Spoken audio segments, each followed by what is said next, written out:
चलिए शुरू करते हैं। आगमन विधि विशेष तथ्यों या उदाहरण की सहायता से क्या निकलवाया जाता है? सामान्य नियम होगा। क्या होगा? सामान्य नियम। नेक्स्ट प्रश्न, इसमें नियमों, सिद्धांतों आदि पर कौन स्वयं पहुंचता है? छात्र स्वयं पहुंचता है। नेक्स्ट प्रश्न देखते हैं, आगमन विधि द्वारा शिक्षण करते समय क्या पहले नहीं बताया जाता? क्या पहले बताया नहीं जाता? नियम, सिद्धांत और परिभाषा। नियम, सिद्धांत और परिभाषा। 3 नंबर का डी होगा हमारा सही उत्तर। आगमन विधि में कितने पदों का अनुकरण करना आवश्यक है? आगमन विधि में 4 पदों का अनुकरण करना आवश्यक है। इस विधि में शिक्षक के कितने सूत्रों का प्रयोग किया जाता है? 3 सूत्रों का प्रयोग किया जाता है। आगमन विधि के व्यवस्थित 4 पद क्या है? तो देखिए, आगमन विधि में पहले उदाहरण आता है, तो ये हो सकता है, ये तीनों नहीं होगा। लेकिन आपको परीक्षा में पहले ऑप्शन में ही यहाँ पर भी उदाहरण दिया होगा, यहाँ पर भी उदाहरण दिया होगा, यहाँ पर भी उदाहरण दिया होगा। इसका ऑप्शन थोड़ा मुझे अच्छा नहीं लगा, लेकिन सही उत्तर उदाहरण, निरीक्षण, नियमीकरण, परीक्षण, ये होता है आगमन विधि का व्यवस्थित 4 पद। आगमन विधि का सूत्र है। आगमन विधि का सूत्र क्या है? तो आगमन विधि का सूत्र है ज्ञात से अज्ञात की ओर। ज्ञात से अज्ञात की ओर। आगमन विधि का दोष क्या है? आगमन विधि का दोष क्या है? स्थूल से सूक्ष्म की ओर, ये उसका गुण है। स्वाभाविक है, ये भी गुण है। मस्तिष्क का विकास करता है, ये भी गुण है। तो हमारा सही उत्तर होगा सब विषयों के लिए उपयुक्त नहीं है। आगमन विधि द्वारा हम सब विषयों पढ़ा नहीं सकते। निगमन विधि से अधिक उपयुक्त विधि है। निगमन विधि से अधिक उपयुक्त विधि है आगमन विधि। नियमीकरण में क्या होता है? नियमीकरण में क्या होता है? उदाहरणों के द्वारा नियम निर्धारण किए जाते हैं। नियमीकरण में उदाहरण के द्वारा नियम निर्धारण किए जाते हैं। व्याकरण विधि मुख्यतः किस पर निर्भर करता है? व्याकरण विधि मुख्यतः व्याकरण के नियम पर निर्भर करता है। पहले परिभाषा या नियम, उसके बाद में व्याख्या और अंत में तथ्यों का प्रयोग होता है। किस विधि में यह होता है? तो सही उत्तर होगा हमारा निगमन विधि में होता है। निगमन विधि में पहले परिभाषा या नियम किए जाते हैं, उसके बाद व्याख्या किए जाते हैं, अंत में तथ्यों का प्रयोग होता है। निगमन विधि में शिक्षण के 2 सूत्रों का प्रयोग किया जाता है। वो क्या क्या है? 2 सूत्रों का प्रयोग किया जाता है, वो क्या क्या है? तो वो होता है सामान्य से विशिष्ट की ओर। सामान्य से विशिष्ट की ओर। निगमन विधि के 4 पद हैं। निगमन विधि के 4 पद हैं, वो कौन से हैं? वो है पहले नियम, प्रयोग, निष्कर्ष, परीक्षण। तो 14 का सी होगा हमारा सही उत्तर। निगमन विधि का विशेषता क्या है? निगमन विधि का विशेषता क्या है? इससे छात्र सूझबूझ नहीं बन पाते, ये गलत है। यह उच्च कक्षाओं के लिए विशेष उपयोगी है। हाँ, बी वाला होगा हमारा सही उत्तर। यह उच्च कक्षाओं के लिए विशेष उपयोगी है। निगमन विधि का दोष क्या है? निगमन विधि का दोष क्या है? यह अनौवैज्ञानिक है। डी वाला होगा। यह ज्ञान को तीव्र गति से प्रदान करता है, इसका गुण है। यह शिक्षक के कार्य को सरल बनाती है, ये भी गुण है। इससे छात्र के समय में कमी बचती है, ये भी गुण है। तो यह है डी वाला है हमारा इसका दोष है। कम आयु के बालकों के लिए निगमन विधि है असफल। कम आयु के बालकों के लिए निगमन विधि असफल है। अध्ययन की उत्तम विधि क्या है? अध्ययन की उत्तम विधि है निगमन विधि। अध्ययन की उत्तम विधि है निगमन विधि। अध्ययन की उत्तम विधि क्या है? अध्ययन की उत्तम विधि है आगमन विधि। आगमन विधि उपयोगी है। आगमन विधि उपयोगी है किस कक्षा के लिए? आगमन विधि किस कक्षा के लिए उपयोगी है? निम्न कक्षा के लिए आगमन विधि और उच्च कक्षा के लिए निगमन विधि। किस विधि में शिक्षण की गति मंद है? आगमन विधि में शिक्षण की गति मंद है। आगमन विधि कार्य से किस ओर जाती है? आगमन विधि कार्य से कारण की ओर जाती है। कार्य से कारण की ओर जाती है। सामान्य नियम निकलवाया जाता है किससे? किससे सामान्य नियम निकलवाया जाता है? आगमन विधि से। आगमन विधि में बालक को क्या करने का अवसर मिलता है? आगमन विधि में बालक को न पढ़कर घूमने को ये नहीं होगा, निरीक्षण ना करना ये भी नहीं होगा, लिखना पढ़ना और खोलना नहीं होगा। डी होगा खोज और निरीक्षण, यही होगा हमारा सही उत्तर, खोज और निरीक्षण। किस विधि में रुचि व जिज्ञासा को जागृत नहीं किया जाता? किस विधि में नहीं किया जाता? निगमन विधि में नहीं किया जाता। आगमन विधि का गुण क्या है? आगमन विधि का गुण मनोवैज्ञानिक है। आगमन विधि का गुण मनोवैज्ञानिक है और निगमन विधि का गुण क्या है? व्याकरण शिक्षण की विधाया है। व्याकरण शिक्षण की विधाया है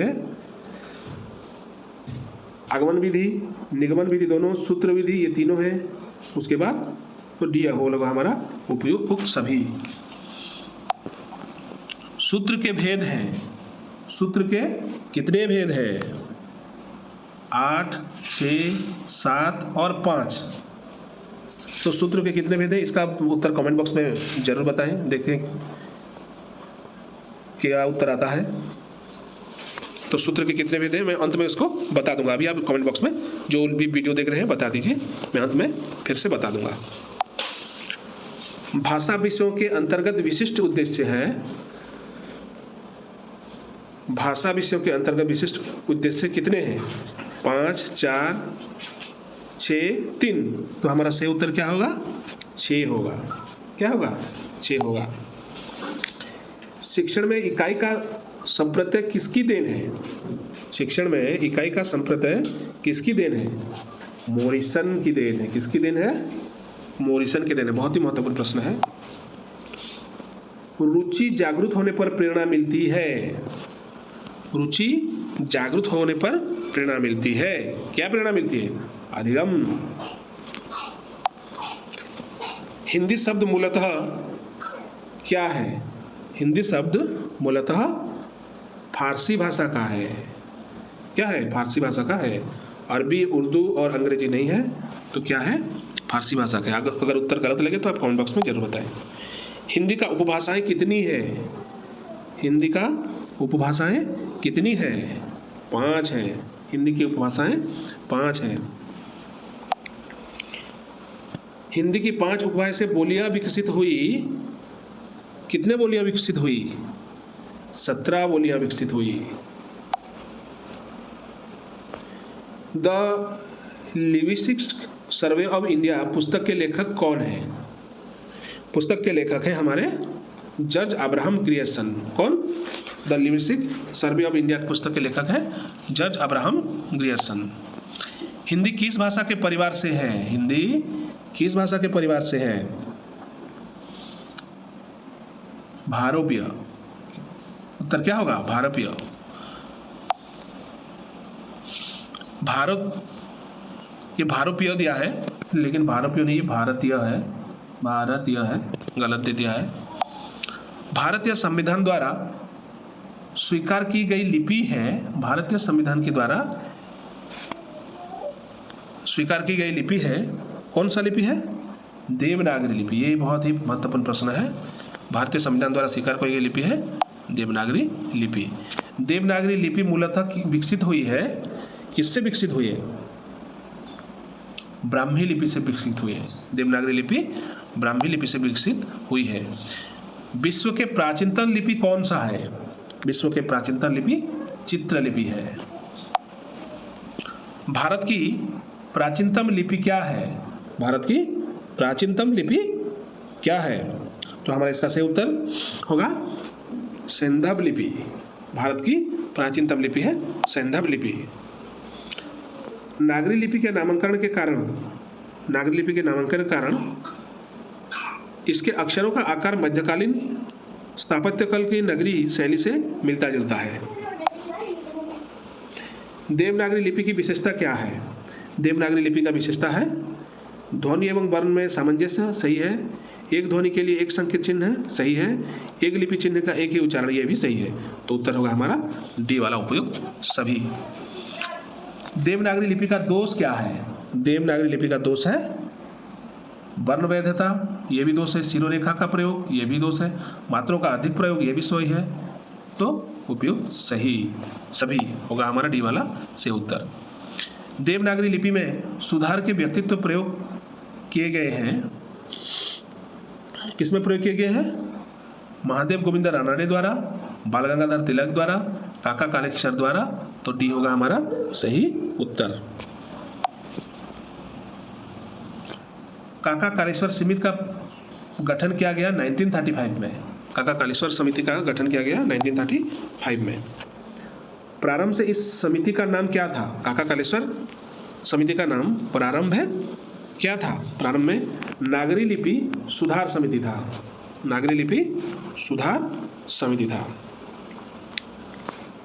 देवनागरी लिपि में सुधार के संस्थागत प्रयास किए गए हैं।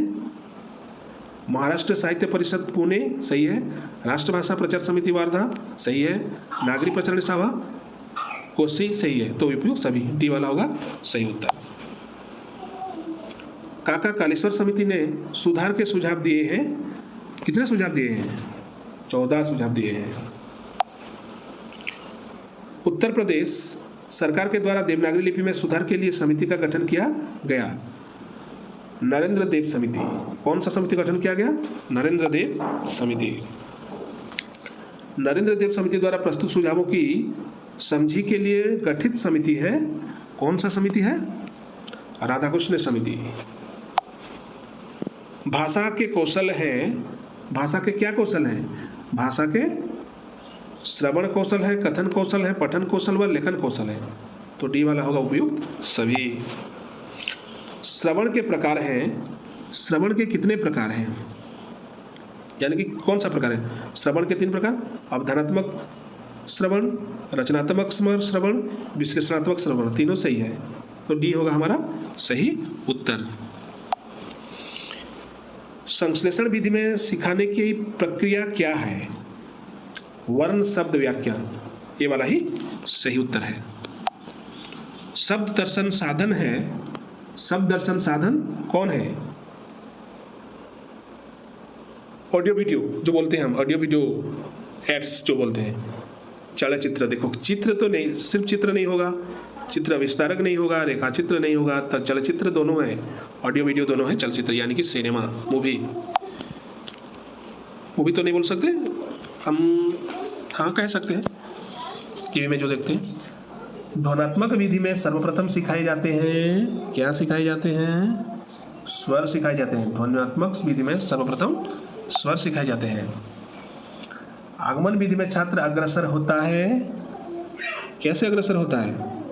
विशिष्ट से सामान्य की ओर अग्रसर होता है।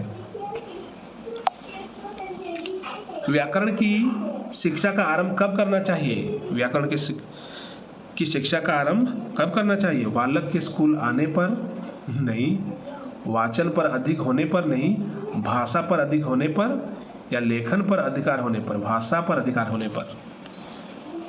पहले भाषा होना चाहिए अच्छा, उसके बाद व्याकरण पढ़ेंगे। व्याकरण शिक्षण में व्याख्या का अंग नहीं है। व्याकरण शिक्षण में क्या व्याख्या किया नहीं जाता? परिचर्चा, चर्चा, उदाहरण, प्रत्युहरण। तो परिचर्चा। बार बार रटने की विधि क्या है? बार बार रटने की विधि परायण विधि है। कौन सा विधि है? परायण विधि। बार बार रटने को परायण विधि कहते हैं। समास शिक्षण हेतु सूत्र काम आता है। कौन सा सूत्र काम आता है? ज्ञात से अज्ञात, स्थूल से सूक्ष्म, सूक्ष्म से सूक्ष्म, ज्ञानेंद्र पाठन। तो आप इसका उत्तर भी कमेंट बॉक्स में बता दीजिए। 28 का और 60 का मैं आपको आप बताइए पहले, मैं अंत में आपको कमेंट बॉक्स में दोनों का उत्तर बता दूंगा।